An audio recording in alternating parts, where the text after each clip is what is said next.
Bueno, bienvenidos al Ambro, vamos a comenzar, capítulo 21, y les decía que los 10 mandamientos que son el corazón de la Torá y que tienen allí, encierran gran parte del mensaje rabínico, el mensaje de la Torá al pueblo judío, tiene un peligro, o por lo menos los rabinos entendieron que había un peligro, y ese peligro, dijimos en Shavuot, que era que la gente creyera que cumpliendo los 10 mandamientos cumplían con toda la Torá.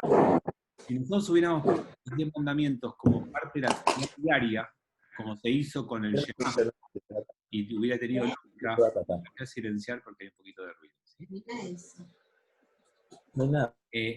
Así como el Shema es parte de la liturgia cotidiana y todos los días rezamos a la mañana y a la noche el Shema, haber hecho algo parecido con los 10 mandamientos, dice alguna interpretación, podría haber hecho que los judíos o parte del pueblo judío pueda entender que cumpliendo los 10 mandamientos alcanzaban.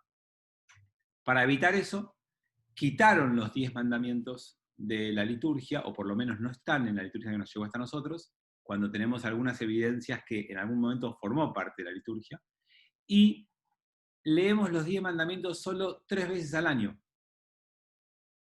Los 10 mandamientos se leen el día que leemos la parashá de Shmot, la que leímos recién nosotros, Yitro, el día que leemos la parashá del quinto libro de Torá, que es cuando se repiten los 10 mandamientos de Torá, que aparecen 2 veces, y los leemos en Shavuot. Son las 3 veces al año que leemos esos 10 mandamientos, el resto del año no los leemos. Y la segunda clave para entender esto está en el comienzo de esta parashá, que es lo que sigue a los 10 mandamientos. Entonces, fíjense cómo los rabinos juegan tan fuertemente por simplemente un pequeño detalle. Primer versículo. Y estos son los juicios que expondrás ante ellos. En hebreo la palabra es mishpatim. Y estas son las leyes, no son juicios, son las leyes que vas a poner delante de ellos. ¿Cuál es la palabra o el detalle o la idea clave que le habilitan a los rabinos a sacar una enseñanza de este versículo y armar toda una construcción? La primer letra del versículo. I, V en hebreo, VL o I. ¿Qué significa I? I conecta que sigue leyendo mandamientos. Que los 10 mandamientos no terminaron, que no cierran nada, sino que son 10 de un conjunto enorme que, como ya sabemos hoy, conforman 613 mitzvot. Es decir, que a los rabinos les preocupó, e interpretaron por la I, interpretaron con el tema de las lecturas y de las rezos, que los 10 mandamientos no monopolicen y no concentren la obligatoriedad del pueblo judío, sino que son 10 de una cantidad enorme, y ahora que vamos a seguir leyendo mandamientos, te agregan I, te agregan no, como hay una I, dicen, ven, acá está en la Torá, y estos son, o sea, estos que vienen acá también son parte. Entonces vamos a empezar a leer ahora una cantidad importantísima de leyes, algunas más pequeñas, otras más importantes, pero un montón de leyes de todo tipo. Cuando compres a un siervo hebreo, estoy en el 2, 6 años te servirá, mas el séptimo saldrá libre. En el castellano, en hebreo dice gratis. Bueno, de balde es medio gratis también, pero es una palabra más rara. Por lo tanto, el texto de la Torá nos dice que hay esclavos. Y esto siempre hace ruido y siempre es un problema. Entonces, fíjense cómo está construido el versículo. El texto dice, ¿cuándo compres un siervo hebreo? No te dice, tenés que comprar, no es un mandato, no es algo que tenés que hacer. Entonces, los rabinos interpretaron esta idea de la esclavitud como una concesión a la época. En una época donde los esclavos existían y donde eran parte de la conformación económica y social de una sociedad, la Torá no podía irrumpir y prohibir la esclavitud. Pero tampoco obviamente te la alienta. Dice, bueno, ¿cuándo? Si llegás a comprar un esclavo hebreo, y lo que hace, que es lo que hace la mayoría de las veces en estos casos, es encuadrarte para ponerte límites. La Torá parte de una realidad y te viene a restringir los abusos de esa realidad. Entonces, en una época donde el esclavo no tenía ningún tipo de derecho, la Torá va a traer derechos a los esclavos. Este es solo el primero, vamos a ir viendo más. Pero el primero es, nadie es esclavo de por vida. ¿Alguien es esclavo? Ok, máximo 6 años. El séptimo tiene que salir en libertad. Pato pregunta, bueno, ¿qué pasa si estamos hablando de alguien que no es judío? ¿Qué tipo de régimen figura para alguien no judío? Bueno, ya lo vamos a ver directamente en la Torá, pero entiendan que para mí es la misma ley, porque en algún momento la Torá dice, el extranjero que reside con vos y tu pueblo tendrán la misma ley.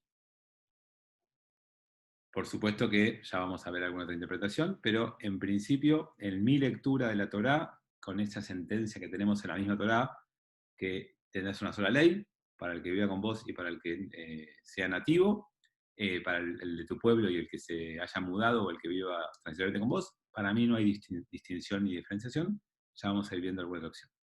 Y Tomás dice, ¿no sería como cuando contratas a alguien firmando por 6 años? Bueno, hay una diferencia y tiene que ver con, y quería hablar de lo que significa ser esclavo.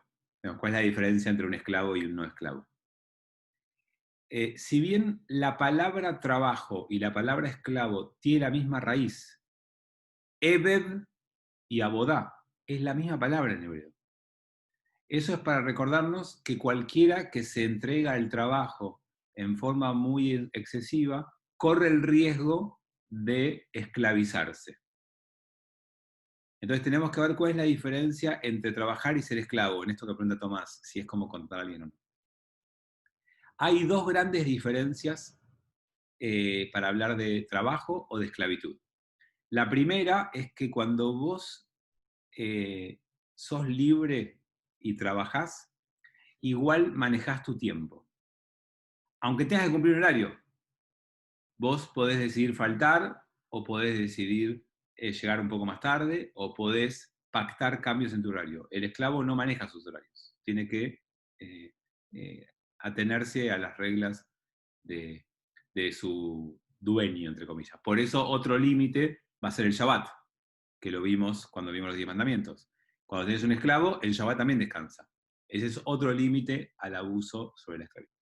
Pero el segundo concepto que es más importante tiene que ver con eh, el disfrute del producto de tu trabajo. Cuando vos sos un empleado, vos te llevas algo de tu trabajo, ya sea un salario, ya sea un canje, ya sea un beneficio.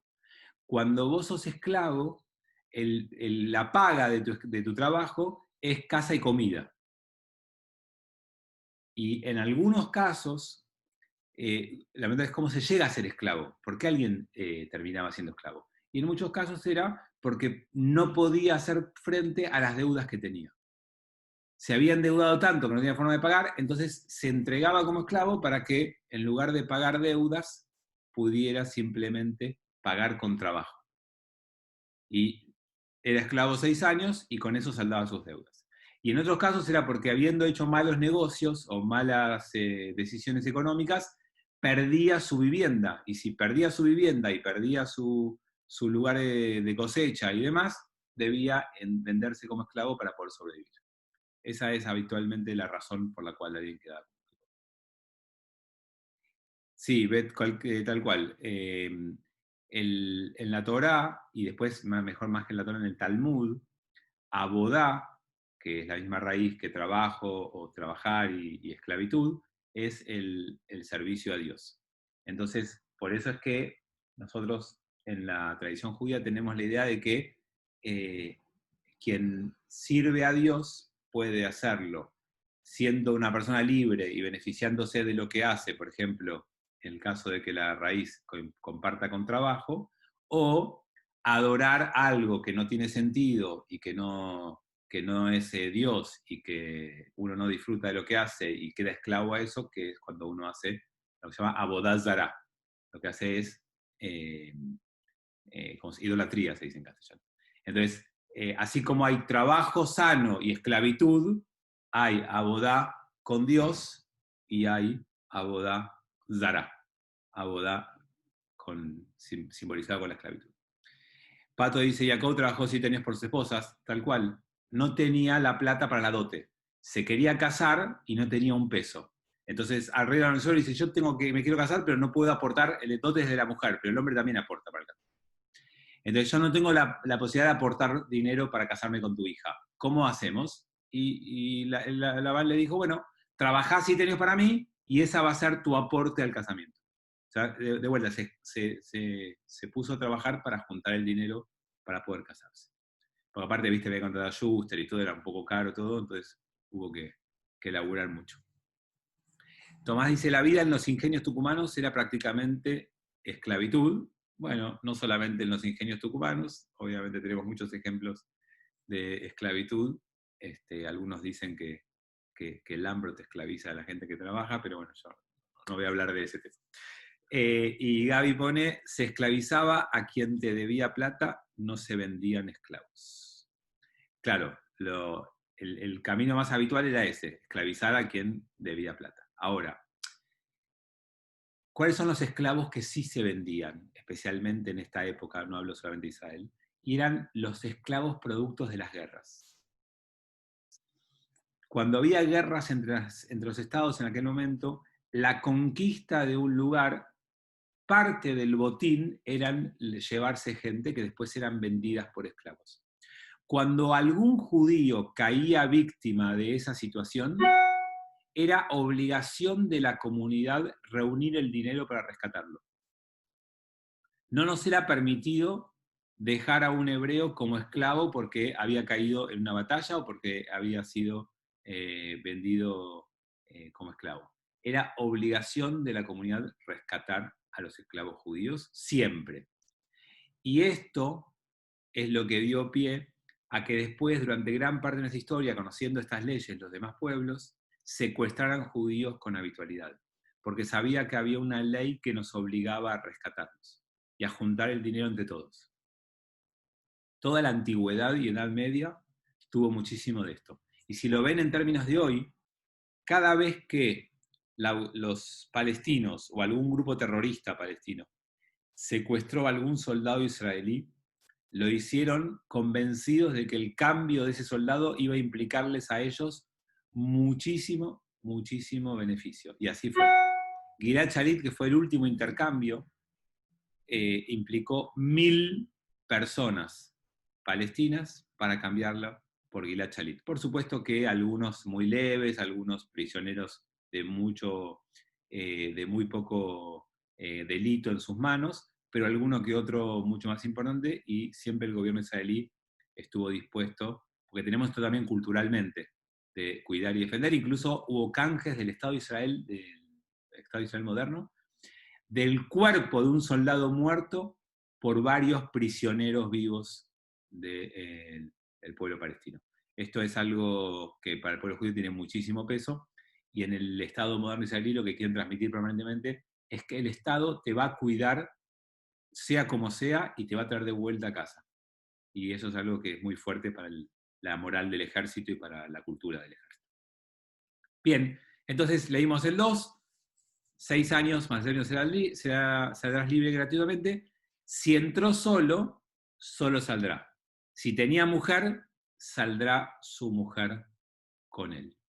Y fíjense bien que todo esto implica derechos y te pone a vos límites. No haces lo que querés, no es una situación donde podés abusar de él. Tiene sus derechos y tenés que respetárselos. Por lo tanto, la legislación de la esclavitud parecería mala, pero en definitiva, en una época... Ustedes saben que la esclavitud se abolió en el mundo hace un poquito más de 100 años. O sea, estamos hablando de una institución que fue en toda la historia de la humanidad muy aceptada, muy avalada, muy prometida, obviamente por los que esclavizaban, pero estaba instalada y no fue fácil terminar con eso. Si su amo le hubiera dado mujer, y ella le hubiera parido hijos o hijas, la mujer y sus hijos serán de su amo, y él saldrá solo. ¿Qué es esto? Yo les conté recién hace un rato cuando Pato contó lo de Jacob, que el casamiento implica un compromiso de dinero. Cuando se casan dos jóvenes, la familia de la novia tiene que aportar la dote y la familia del novio tiene que aportar el dinero simbólicamente que invirtieron los padres de la novia para que esa novia crezca y llegue a esa edad con educación, alimentada y vestida para poder casarse. Hay dos aportes económicos que son la base para empezar un matrimonio. El pueblo judío es de los que no cree como es esa canción de Calamaro, no se puede vivir del amor, ¿no? No se puede vivir del amor. La familia, la pareja necesita una base económica para empezar una vida de casados. Y, digamos, eso todos los que nos casamos alguna vez lo sabemos que es cierto. Entonces, esa necesidad económica de comenzar no puede ser ignorada. No tiene que ver con que el judaísmo es espiritual, está en las nubes y no se preocupa por el funcionamiento. Si hay un esclavo que no tiene dinero para aportar, que no puede casarse, y el amo se encarga de darle una mujer y él quiere esa mujer, él no la adquirió, no puso su parte, por lo tanto no le pertenece. No hablo de pertenencia como si fuera el marido sobre la mujer como dueño, sino que no puede disponer de ese matrimonio como si lo hiciera habiendo aportado. Entonces, yo los quiero invitar a pensar cuántas veces nosotros quedamos atrapados en alguien que nos ayuda a alguna situación y después querríamos actuar como si no nos hubiera ayudado y se producen ahí algunos conflictos y rispideces. Había una publicidad de un banco, no me acuerdo si era el Galicia o cuál, que era fantástica con esto, en donde el suegro le presta plata a la parejita y entonces después quiere poner el nombre del bebé, quiere elegirle la mascota, quiere tomar decisiones de la familia, y entonces venía al banco y decía, acá me dicen Río Santander, gracias Pablo. La policía decía, que no te maneje la vida tu suegro o tu amigo, que te la maneje el banco. Eso no decía el banco, pero sería alternativa. Lo cierto es que cuando vos necesitas ayuda, perdés grados de libertad. Y esto es algo que lo tendríamos que saber antes de embarcarnos en estas cosas, porque es una fuente de muchos conflictos futuros. ¿Hay personas bondadosas en el mundo? Sí. ¿Hay gente que presta desinteresadamente y te da algo sin esperar nada tuyo a cambio? Sí. ¿Son muchos? No. ¿Abundan? No. ¿Están en la familia? Generalmente no. El que te presta a veces siente que tiene derechos sobre vos y que puede tomar ciertas decisiones o meterse o espera cierta reciprocidad de lo que hizo. Y ahí es donde se generan muchos conflictos. Entonces también acá, que esto esté puesto por escrito y que esté dicho de antemano, hace que la persona que va a tomar esa decisión de casarse sin poder económicamente hacerlo, que sepa que tiene una limitante. Como no tiene esa posibilidad de la independencia que te da la economía, no lo puede hacer en términos libres. Podrá hacerlo en los términos que la Torá cuenta. Entonces alguien dice, bueno, ¿y para qué me voy a casar si después no me puedo llevar a mi mujer y a mis hijos? Bueno, algunos dirán que ese es el secreto de la vida, pero otros dirán que entonces el esclavo que se casa y tiene hijos mientras es esclavo, cuando llegará el séptimo año no saldrá en libertad. Y entonces lo que decide hacer es, ya que no tengo otra forma de formar una familia, por lo menos la formo de esta manera. Y se quedará con su mujer y con sus hijos en esa situación. que obviamente no es la deseable para nadie, pero que tampoco es deseable para nadie pasar 7 años soltero en la edad en la que uno debiera estar casado. Sobre todo en la antigüedad, que no existían las relaciones touch and go de nuestra época. Bueno, 5. Mas si el siervo persistiese en decir, amo a mi señor y a mi mujer y a mis hijos, no saldré libre. ¿Ven? Acá está esto que les decía. Generalmente puede haber sido una estrategia del amo para que su esclavo no saliera. Entonces, un cambio acá. 6. Entonces su amo le hará llegar ante los jueces, y acercándole a la puerta o a la jamba, su amo le agujereará la oreja derecha con una lesna, y él será siervo suyo para siempre. Un arito, no se asusten, ¿qué dice el texto acá? Si vos no salís en el 7º año, como la Torá te indicó antes, lo que termina pasando es que tenés que quedarte como esclavo. Ese para siempre es hasta el año del jubileo. No el premio para siempre porque son 49 años, hasta el año 50. Te quedás esclavo hasta el año 50 y no salís. Pero si vos tomás esa decisión, dice la Torá, te hacen un arito acá. ¿Por qué? ¿Qué dicen los rabinos de esto? Los rabinos dicen que cuando vos escuchaste la Torá te dijo que tenés que ser libre. Y vos escuchaste con esta oreja que no podés ser esclavo, que tenés que ser libre, que con el único que tenés que asumir un compromiso es con Dios.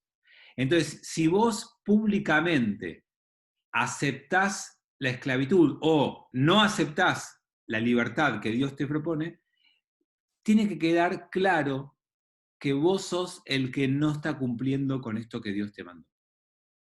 Y queda claro simbólicamente en el órgano con el que tendrías que haber percibido, escuchado esta ley, y tendrías que haber trabajado siempre pensando en ser libre. ¿Ok? Entonces, esto es lo que el texto, los rabinos interpretan. Tengo un par de preguntas. Mesuzá. Si vos asumís tu identidad judía, lo haces poniendo una mesuzá acá, por eso se hace... No, tiene que ver con lo que conté recién. El secreto está en la oreja, en el órgano de la escucha. Y Armando pregunta, ¿otros 7 años adicionales no eran suficientes para pagar por la esposa? No, Armando, una esposa es mucho más cara que 7 años de trabajo. Así que no alcanza con 7 años de trabajo. Yo ya llevo 23 y todavía no terminé de pagar. Así que no alcanza jamás. Creo que una vida entera no alcanza para pagar una esposa, por lo valiosa que es, porque es lo mejor que tenemos en la vida. Y aparte, a mí me pasa lo de Jacob.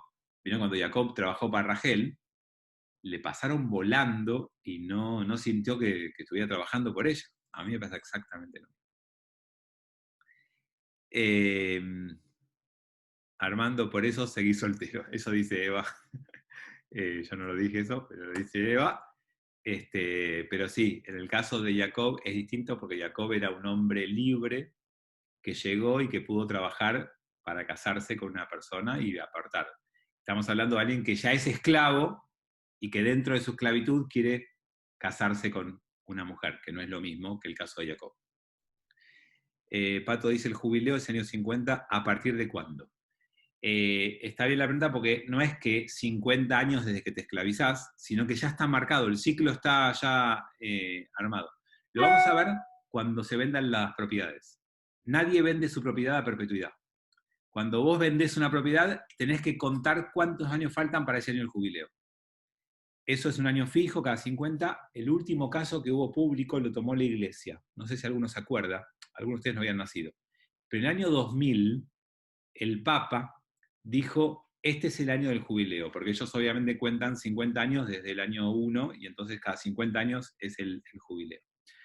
Y propuso el Papa en el año 2000 condonar las deudas de todos los países más pobres del mundo. No sé si alguno lo recuerda, fue una jugada así de las políticas para hablar en pro de la pobreza, cosa que ellos podrían mitigar bastante con el oro que tienen, pero bueno, es otro tema. Y entonces habían pedido esto de hacer una condonación de deuda por estar en el año sabático, perdón, el año del jubileo. Así que sí, está fijo, está marcado. La verdad que como hoy no tiene implicancias prácticas para nosotros, yo no sé en qué momento del ciclo estamos, pero si quieren lo podemos buscar. Hoy Rap Google tiene todas las respuestas, pero no sé en qué estamos. Solo tiene aplicación, ya vamos cambiando de temas que van a venir ahora pronto, pero solo tiene aplicación la cuenta en la tierra de Israel. La cuenta del año sabático y del año del jubileo solo rigen y valen para la tierra de Israel, para la gente que vive allá y quiere tener una vida observante. A ver. Gaby Sujoy puso algo que no entiendo. Un guión. Un menos. O te arrepentiste, lo borraste, no sé qué pasó. Sofi pone, el primero cumplimos 52 años de casados y parece que mi marido está dispuesto a seguir pagando. Mira, sos cara, Sofi, ¿eh? Impresionante. Armando pone, si el esclavo acepta la libertad, puede después trabajar 7 años para comprar a su esposa, lo tendrá que negociar con su amo. No hay una ley para eso. Será una negociación, o el amo le dirá que sí, o le dirá que no. El amo no está obligado. Puede ser parte de una negociación entre ellos. Betina pone, ¿podrían hacer algo en pandemia ahora? No lo entendí. ¿Para condonar deudas? ¿Para que no haya más deudas? Sí, estaría buenísimo. No creo que la Argentina le toque. En aquel momento era para países como Haití. Digamos, no era para Argentina lo que se propuso en el 2000. Y ya que dice, se refiere a los... espera, que hay algo previo. Osvaldo dice, todas estas son parte de las... Sí, tal cual, Osvaldo. Estas son parte de las 613. Por eso yo alguna vez les dije que hay, de las 613 mitzvot, hay 200 que no se cumplen más porque eran del templo de Jerusalén. Y hay otras 200 que no son de aplicación siempre porque son condicionales. Y acá tenés una de la que llaman condicional. Cuando tengas un esclavo, si tenés un esclavo, no es para todos, es solo para aquel que tenga un esclavo. Así que sí, por eso de las 613 mitzvot, más o menos hoy tiene aplicación unas 200 mitzvot.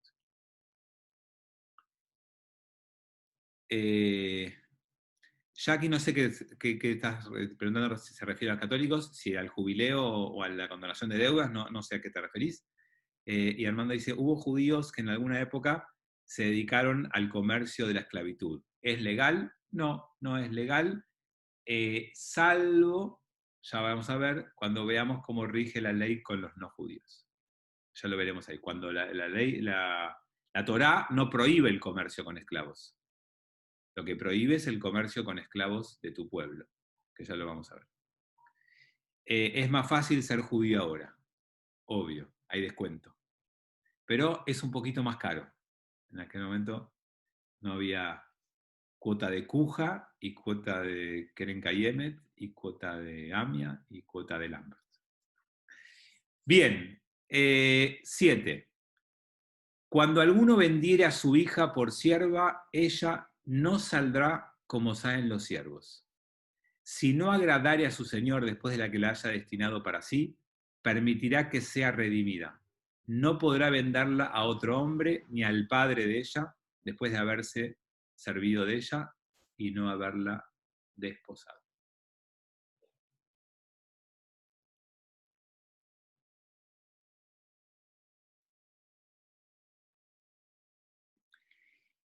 No se enojen con esos textos.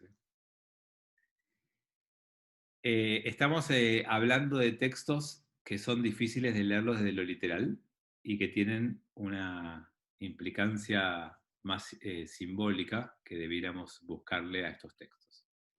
En lo concreto, en lo literal, lo que está diciendo es que así como hay gente que se vende a sí misma porque está desesperado de dinero, hay padres que no tienen dinero y que tienen que hacer lo mismo con sus hijas. ¿Pero por qué? Porque si no, las dejarían solteras.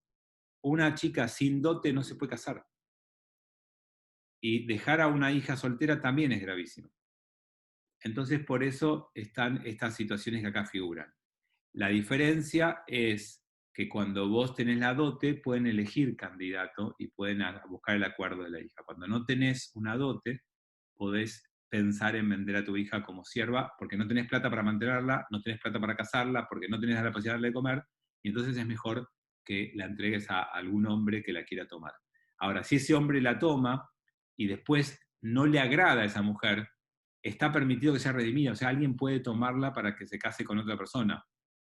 Y ese hombre que la tomó no puede venderla. Una vez que el hombre se acostó con esa mujer, no la puede vender.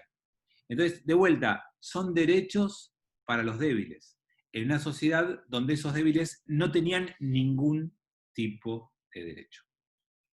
Ahora, yo los invito a pensar qué hay atrás de esto.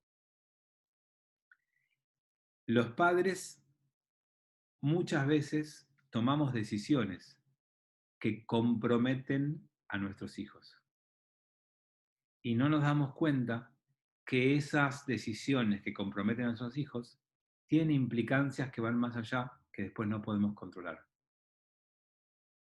Si bien hoy en el siglo XXI no hay papás que entreguen a sus hijos, o por lo menos en nuestros entornos, para que sean tomados, que en la Torá significa relación sexual, digamos, es la palabra que usa para casarse en el Talmud, que no hay padres que entreguen a sus hijos, o por lo menos en sus entornos, en esas condiciones, sí hay padres que hacen esto con sus hijos, entregándolos a una práctica que los termina esclavizando. Desde los padres que quieren que sus hijos sean los mejores bailarines, los mejores deportistas, los mejores científicos, y los entregan a una situación donde después quedan atrapados. No quiero, digamos, meterme demasiado en algunos temas muy polémicos, pero por ejemplo, hay padres que quieren que sus hijas sean modelos o actrices y desde muy chiquitas las exponen a ciertas prácticas y después, si tienen éxito, se van de gira y se van a lugares sin ellos. Hay una entrega de un hijo o una hija en pro de un beneficio del padre. Ya sea que el beneficio sea que mi hijo o hija haga lo que yo no pude hacer o que mi hijo o hija me salve. ¿Cuánta gente quiere salvarse a través de sus hijos? Y no tienen problema en que esos hijos se transformen en el caso de esta mujer. No lo quiero decir en términos muy, muy gráficos.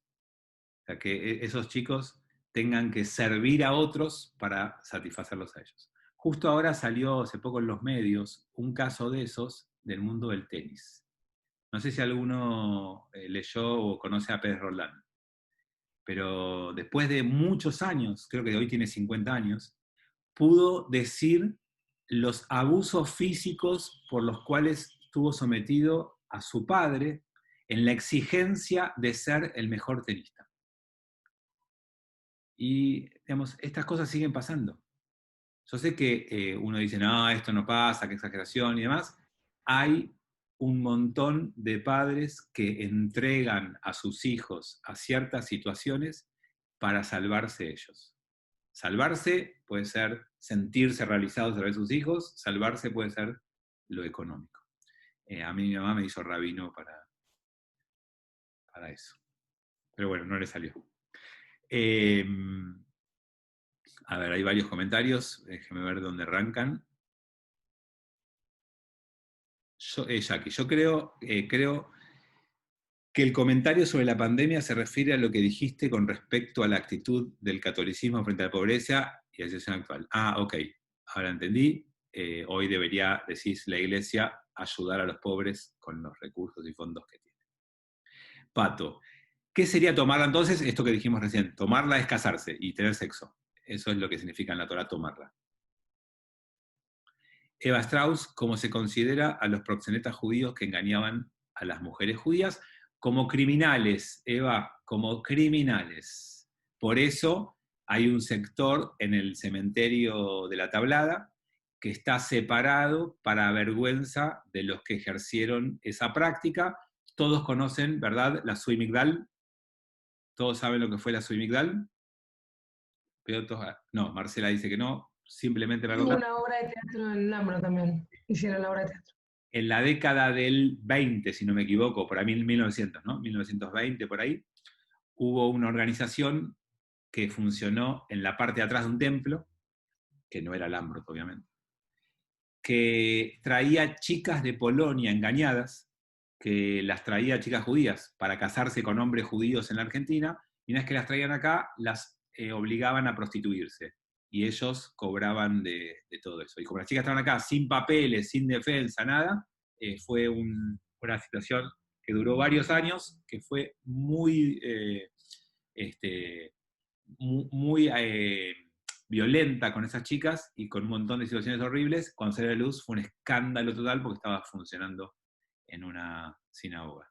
Entonces después, bueno, hubo juicio, hubo culpables, y cuando esa gente que estaba en ese cargo murió, fueron condenados, además de ser condenados por la justicia, fueron condenados por la comunidad judía, enterrándolos en un lugar separado del cementerio. Betina, la mujer acá figura como un grupo débil y también asume que una mujer podía no agradarle a un hombre cuando nunca aclaró que un hombre podía no agradarle a una mujer. Correcto, Betina, lamentablemente así funciona en la época de la Torá. El hombre que tomaba una mujer podía después decidir divorciarla o desplazarla, cosa que la mujer podía hacer, pero era mucho más complejo y necesitaba el acuerdo del hombre. Y sí, es uno de los grupos débiles, sobre todo la mujer sola. La mujer con padre a cargo con buena situación, o la mujer casada con un hombre a cargo con buena situación, no es débil, pero la mujer sola, sí. Cuando vemos en la Torá los grupos débiles, la viuda, la divorciada, son grupos de mujeres vulnerables. En esa época, no tengan duda. Digamos, hoy en día incluso todavía hay lugares, sectores o situaciones que también pasan. Tomás dice, hay un tenista acusó al padre tal cual, no me acuerdo el nombre, pero salió en los diarios hace poquito. Como yo soy tenista frustrado, a veces sigo las noticias del tenis. La Sofi dice, lo peor es que después dicen ser víctimas. ¿A qué te referís, Sofi? Las únicas víctimas somos los rabinos, el resto no. No, lo que quise decir es que los padres cuando cuentan es como que ellos son víctimas de sus hijos y organizan su vida para que sus hijos puedan triunfar y resulta que no es así. Eso quise decir. Es cierto. Que los padres figuran como víctimas y en cierto. realidad no, es al revés. Es cierto. Armando dice, ¿qué pasaba si el hombre embarazaba a la mujer y luego no se casaba con ella? No era posible en la Torá, Armando.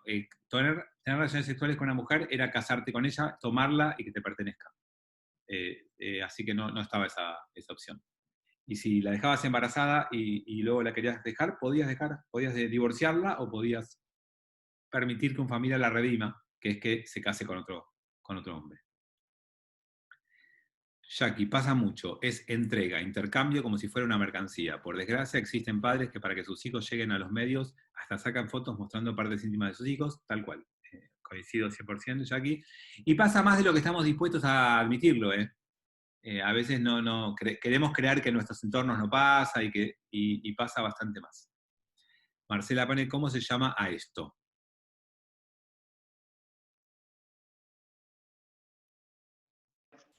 A lo que me explicaste antes tenía un nombre esto del episodio de los años 20. La organización se llamó la Sui Migdal.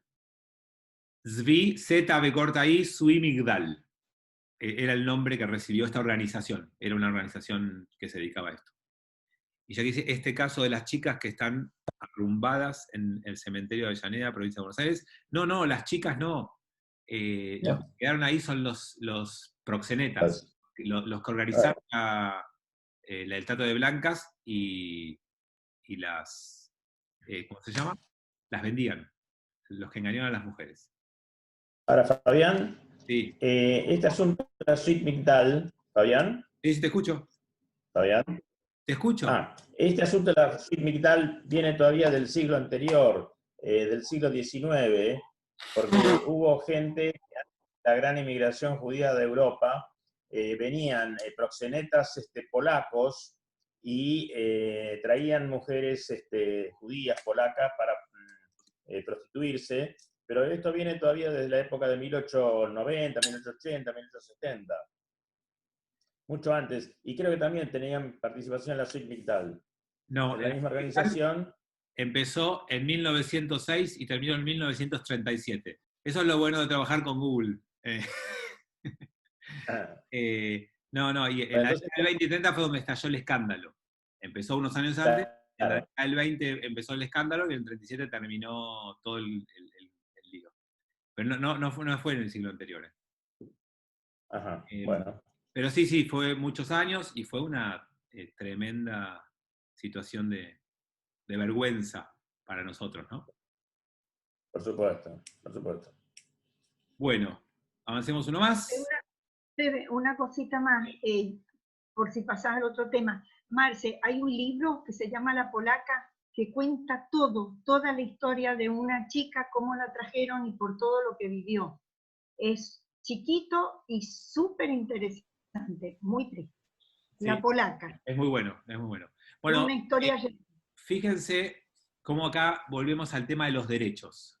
Son minorías, están expuestos, pero tienen derechos. 9. Si la hubiera destinado para su hijo, si un amo casa a su hijo con una de sus sirvientas, de sus esclavas, la tratará como se trata a las hijas. O sea, una vez que el amo casa a su hijo con una mujer que es su sierva, esa mujer pasa a ser su nuera. Y tiene que darle ese lugar y respetarla porque es la mujer de su hijo. Si tomare otra mujer aparte de ella, el hijo de este amo, o sea, su amo también se casa con una esclava, pero se casa con otras mujeres más, no le disminuirá nada de su comida, ni su vestido, ni su derecho matrimonial. Y acá está en la Torá escrito lo que después escribimos en la Ketubá, y son los derechos de una esposa. Y está en la Torá explícitamente. No es ocurrencia de ningún rabino, y sepan que todo aquel que se casa está obligado a estas 3 cosas que figuran acá explícitamente en la Torá. Te querés casar, tenés que alimentar, vestir y satisfacer a tu mujer. No queda librado a tu propio entendimiento cuáles son tus obligaciones. Y después los rabinos obviamente van a regular estas 3 cosas que acá simplemente están enunciadas.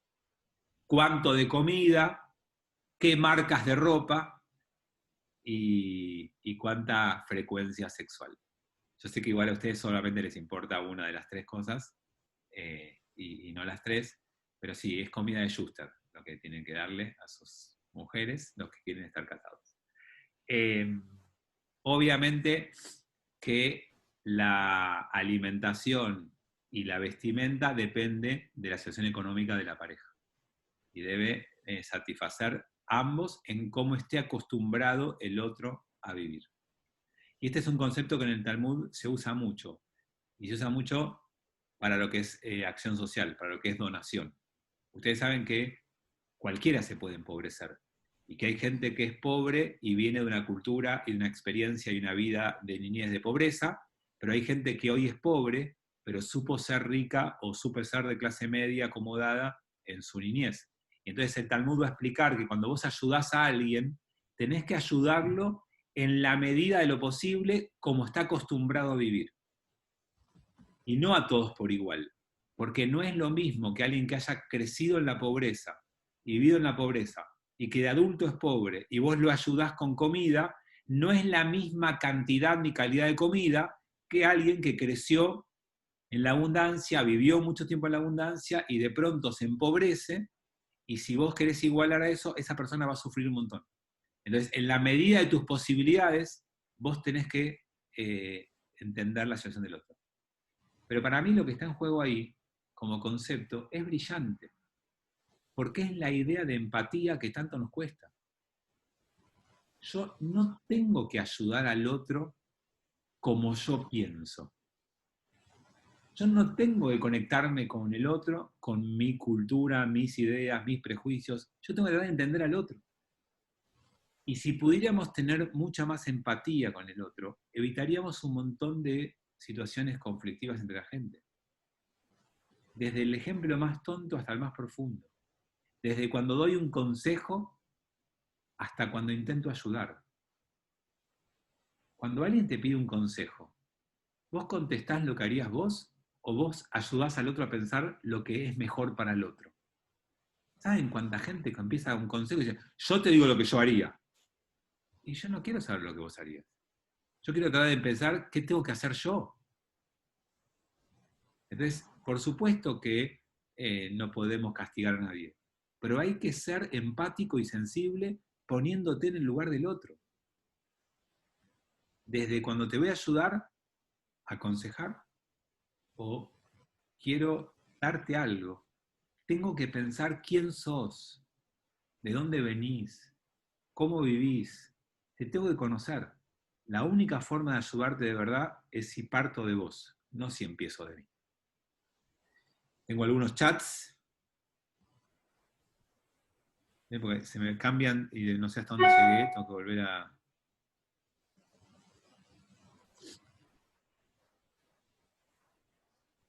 Empezamos con Tomás, hasta ahí hemos llegado. Tomás, para que nadie se le ocurra la bigamia, no, en la Torá estaba permitido. En la Torá se podía y por eso podían tomar otras mujeres, siempre y cuando pudieran mantenerlas a todas por igual. Ese era el límite. Y estudiando ese tema en profundidad, Rambam, Maimónides, puso una cantidad máxima de mujeres, que no está en la Torá. La Torá dice, podés tomar todas las mujeres con las que puedas cumplir esas tres cosas. Pero sí, ya que estoy, lo aprovecho y lo digo. Si vos podías mantener la comida, la vestimenta y la satisfacción sexual, podías agregar todas las mujeres que quisieras. Rambam, estudiaba el tema en detalle, dijo, lo máximo que un hombre normal, común, puede casarse son 4 mujeres. No más.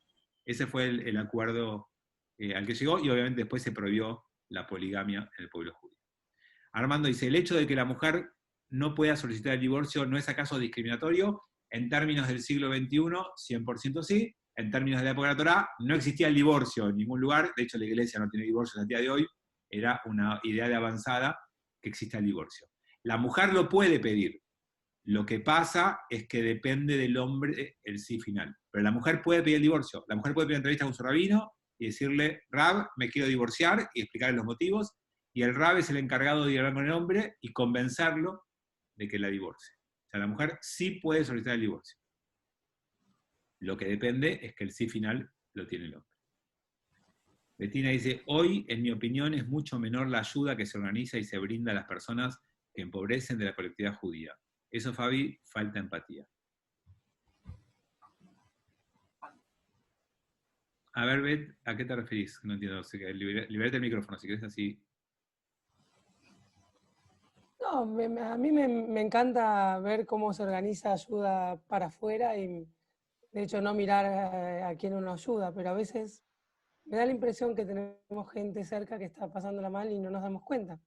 Es una crítica constructiva dentro de la comunidad misma, nuestra. Sí, hay para mí dos grandes situaciones.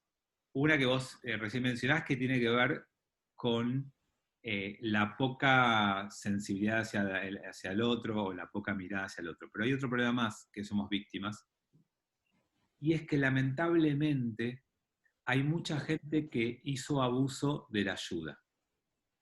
Y cuando vos te encargás de ayudar, y lo puedo decir después de haber estado en algunos grupos escuchando charlas de comités de becas, y vos te dedicás a ayudar y descubrís con el paso del tiempo que hubo gente que pidió becas y que después descubriste por comportamientos sociales muy públicos que no la necesitaban, empieza a ser un poco más complicado el tema de la ayuda.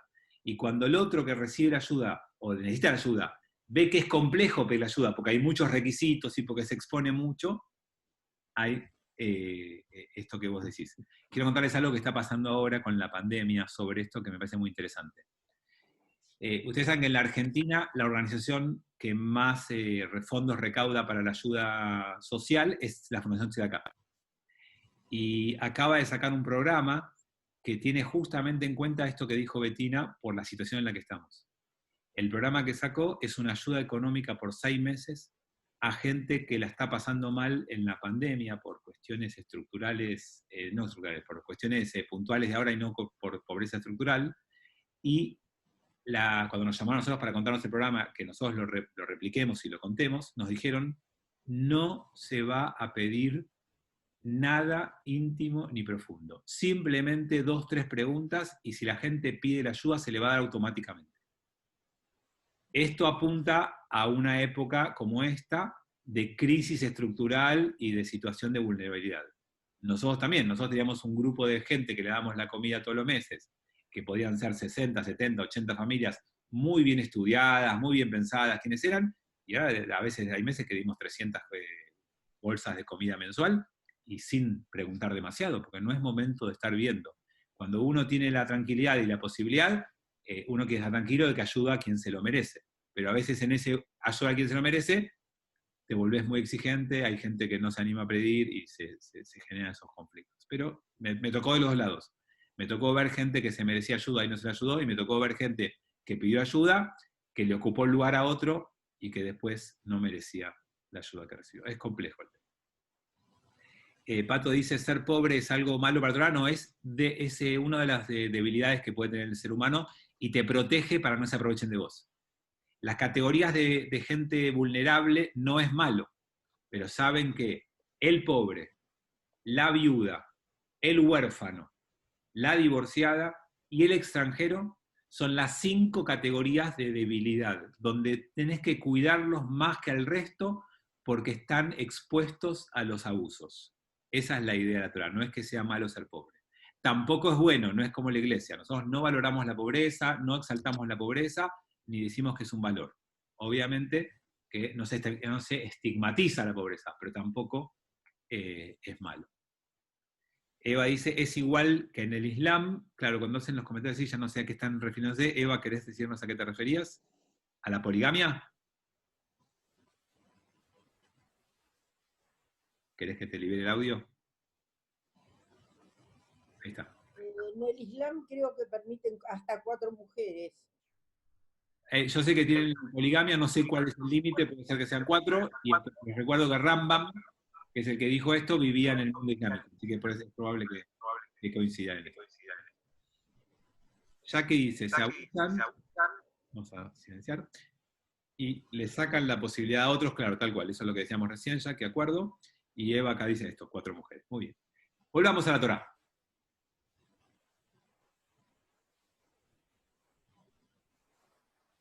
11 más, si no quisiere hacer con ella estas 3 cosas, entonces ella saldrá gratis sin rescate. Y esto es lo que les decía yo antes. Hoy en día, ¿cómo se traduce esto?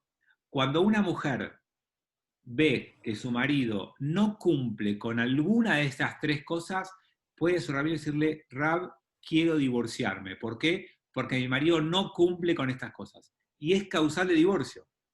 Esto es por lo que decía Armando, es causal divorcio. Lo que pasa es que técnicamente la firma la tiene que hacer el hombre.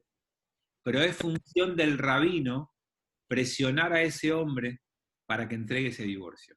Y yo quiero recordarles que hasta hace poco tiempo, y en algún mundo judío hasta hoy en día, el rabino tiene un poder enorme para presionar a quien quiera. Porque tiene herramientas muy poderosas. Y la más fuerte se llama Jerem. Excomunión. Y si el rabino decreta que a ese hombre nadie le compra, le vende, le habla, se le acerca, le arruina la vida. Y acuérdense que no vivimos en mundos abiertos, no me vendés vos, me voy a comprar otro lado. Viven en mundos cerrados. Entonces, no había problema con eso. Cuando el rabino lo decretaba, en general el hombre lo aceptaba, lo tenía que aceptar, y si no lo forzaba para hacerlo. En el mundo abierto y moderno, el hombre puede no aceptar el jerem y la mujer se va igual, tampoco le importa que no tenga el divorcio, digamos. Obviamente que van cambiando las condiciones para los 2 casos. Pero en principio, la mujer que demandaba estas cosas podía exigir un divorcio. Pato dice, ¿por qué Rabbi Gershom abolió la poligamia? Rabbeinu Gershon Or Agolá, así es como se lo conoce, en el siglo XI más o menos, 10, 11 por ahí, fue un rabino que vivió bajo el catolicismo, bajo la iglesia, o sea, un rabino ashkenazí. Y el entorno hacía varios siglos que había prohibido la poligamia. Y la poligamia culturalmente se empezó a ver como un atraso, como un pueblo atrasado de otra época. Y entonces empezaron a buscar la manera de que el judaísmo tenga el mismo estatus de avanzada que su religión que la rodeaba, que el cristianismo que dominaba ese lugar. Y entonces, como decreto rabínico, prohibió la poligamia. Por supuesto que fue solamente escuchado y aceptado por los rabinos ashkenazim que respetaban a Rabbeinu Gershon Or Agolá. Or Agolá es luz de la diáspora. O sea, un rabino, una luminaria, un rabino de verdad, no como el que les toca a ustedes. Y este rabino decretó esto y quienes seguían a este rabino lo siguieron. No fue aceptado por ningún rabino sefaradí y hubo muchas discusiones, y yo algunas les conté, hay textos divinos de cómo discutían rabinos ashkenazim y sefaradim y cómo justificaban que tenía que haber monogamia o por qué tenía que haber poligamia. No sé si lo recuerdan, pero a mí siempre me gustó uno que leí alguna vez hace mucho, que decía que el rabino sefaradí le explicaba a las ashkenazí, le decía, mira, es natural en el hombre esta tendencia. Y el hombre se casa con una mujer y está bien un tiempo, pero después esa mujer se vuelve rutina, esa mujer le demanda cosas y le pide, y el hombre empieza a mirar otra. Y si vos no le permitís que la tome, esa mujer va a ser su fantasía, su ideal, y si el hombre encima, además, es arriesgado, va a tener relaciones con ella, pero lo va a hacer esporádicamente, entonces siempre va a estar todo bien. Si vos le permitís que se case con esa segunda mujer, en lugar de que sea su amante a la distancia, ese hombre va a tomar a esta segunda mujer, y claro, en el primer tiempito va a decir, la primera es un desastre, esta es re buena, esta es una genia, esta es divina, un tiempito. Y después, esta segunda se va a transformar en lo mismo que sentía de la primera, que le demandaba, que le reprochaba, y ¿sabes qué? Va a empezar a volver a amar más a la primera, que va a volver a tenerla como principal esposa. Obviamente que hoy vamos todos presos con esos argumentos. O sea, no estoy diciendo que tengan razón, estoy contándoles una discusión de hace 800 años, no de ahora. Pero en mentalidad de hombre absolutamente machista y con la mujer absolutamente disminuida, estos eran los argumentos con los que discutían después del decreto de Rabbeinu Gershon Or Agolá. Pero el decreto fue para que la sociedad judía dejara de verse como atrasada y primitiva y tenga esta... También sepan que la poligamia respondía a la época de guerras y que a partir de la Edad Media el pueblo judío no estaba en guerras. Tenía pogroms, pero pogroms contra toda la comunidad. Las épocas de guerras disminuían los hombres. Había menos hombres y más mujeres. Entonces la poligamia era una respuesta a eso también. Si no, las mujeres se quedaban solteras. Mariano pone, pero si el hombre no cumple, igual el hombre decide el divorcio. Sí, lamentablemente, Mariano, es así, pero está explicado en el quinto libro de Torah eso, de que el que firma el divorcio, no es que lo decide, el que firma el divorcio tiene que ser el hombre. Por eso digo, lo decide el rabino, pero el rabino necesita que el hombre firme ese documento. Por eso los mundos ultraortodoxos, ¿vieron las películas y las obras de teatro que hay en esta época? Tienen que ver con eso. Cuando el rabino se pone de acuerdo con el hombre, explotan a la mujer. Y no hay manera de salir. Entonces, por eso es que el rabino debe ser alguien confiable, que no haga espíritu de cuerpo con los hombres, sino que juzgue correctamente. En épocas de guerra, habiendo más mujeres que hombres, era una forma, claro, tal cual, Tomás, lo mismo que...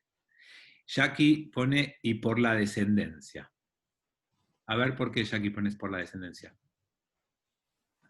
¿Se escucha ahí? ¿Sí? No, porque no lo tengo muy claro con este sistema. No, cuando tú decías con respecto a las mujeres, ¿no? Y la posibilidad, o sea, de que queden solas, solteras, y también, bueno, para garantizar la descendencia, ¿no es? Que podían tener más de una mujer. Claro, lo que explicabas antes. Lo que pasa es que me están llegando de tiempo, me parece, los chats. Por ejemplo, lo que coloqué de la Sharia, no sé si llegó también, que tiene que ver con la ley islámica, lo que hablabas antes. Es como que estoy, me parece, tengo un problema en el sistema que me están llegando los chats después de lo que vos estás comentando al tiempo.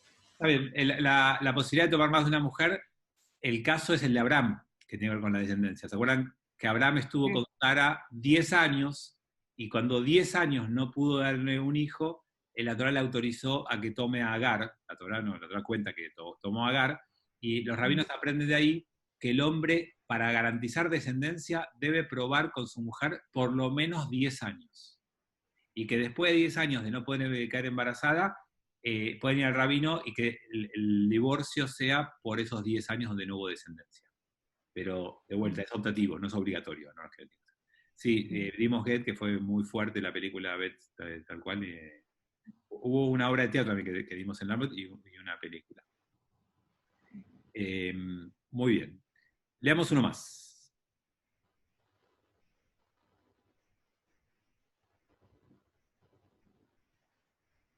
El que hiere a un hombre de modo que muere, será muerto irremisiblemente.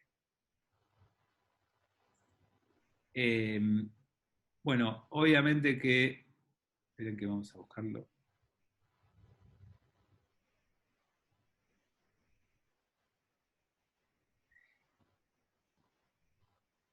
Dice el texto, si yo golpeo a alguien y le provoco la muerte con el golpe, debo pagar con mi vida.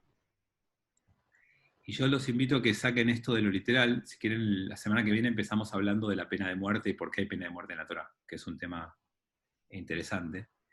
Pero antes de ir a eso, yo tengo que ser consciente de las cosas que yo hago y de las consecuencias que provocan lo que yo hago. La Torá es un libro que está repleto de pedidos que te dicen, no podés decir, no me di cuenta, ay, no pensé, ay, no creía que. No podés decir eso. Lo que haces es tan importante y tan valioso que antes de hacer tenés que evaluar las consecuencias de lo que haces.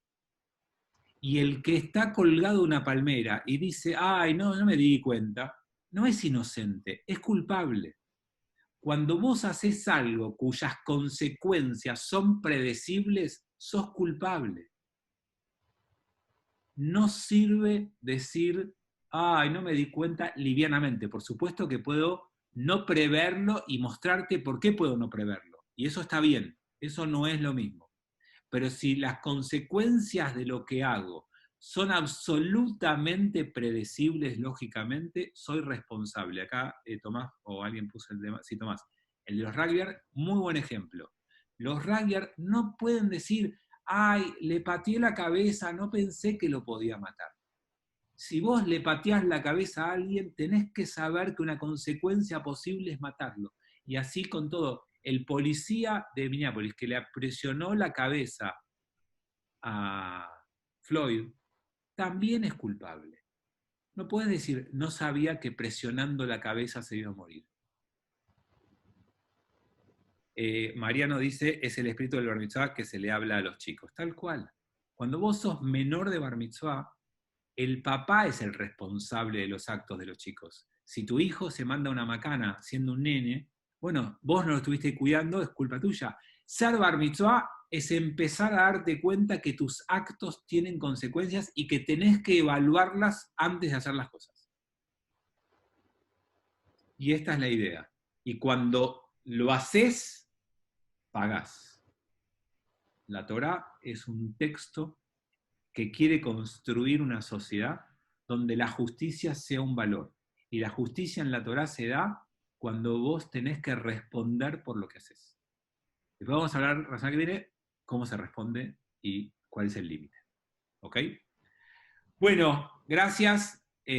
como siempre les hago las invitaciones, primero que nada para Shabbat mañana, ni duda.